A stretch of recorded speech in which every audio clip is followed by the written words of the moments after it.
In realtà la competenza vera è del Tribunale, della Procura del Tribunale di Treviso. Un vecchio adagio dice che i panni sporchi si lavano in casa e il caso di Veneto Banca per gli avvocati che rappresentano i truffati non fa differenza, anzi, sottolinea Fadalti, potrebbe essere un'ottima decisione per unificare diversi procedimenti. È tuttora pendente in procedura per la dichiarazione dello stato di insolvenza di Veneto Banca. Se venisse dichiarato lo stato di insolvenza potrebbero emergere reati di carattere fallimentare e quindi in prospettiva una trattazione unitaria di questa vicenda unitamente a quella già sviluppatasi a Roma è sicuramente positiva. Come dire che Vincenzo Console e gli altri nomi eccellenti potrebbero rispondere davanti allo stesso tribunale per i reati di aggiotaggio, ostacolo alla vigilanza, ma anche di bancarotta fraudolenta, con risparmi di tempo e per i ricorrenti anche di denaro.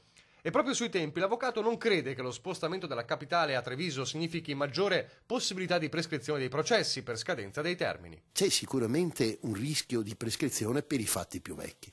Questo perché i reati di aggiotaggio si prescrivono in un termine massimo di 7 anni e mezzo, l'ostacolo all'attività dell'autorità di vigilanza in un termine massimo di 10 anni. È anche vero però che vi sono, per la seconda ipotesi, contestazioni che arrivano fino all'anno 2015 e per la prima contestazioni che arrivano fino all'anno 2013. Quindi tempo per fare quantomeno un grado di processo c'è sicuramente. Bene, infine, secondo Fadalti, che la Procura di Treviso chieda rinforzi al Ministero, ma attenti a non usare questa condizione come scusa per allungare i tempi dell'inchiesta. Ricordo che la Procura della Repubblica di Treviso nel prossimo mese di maggio, con l'arrivo di 2 nuovi sostituti, sarà a ranghi completi.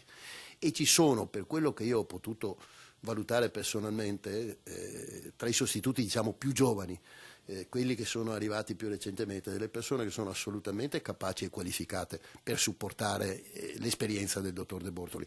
Io penso che la struttura per fare un buon lavoro in procura ci sia tutta.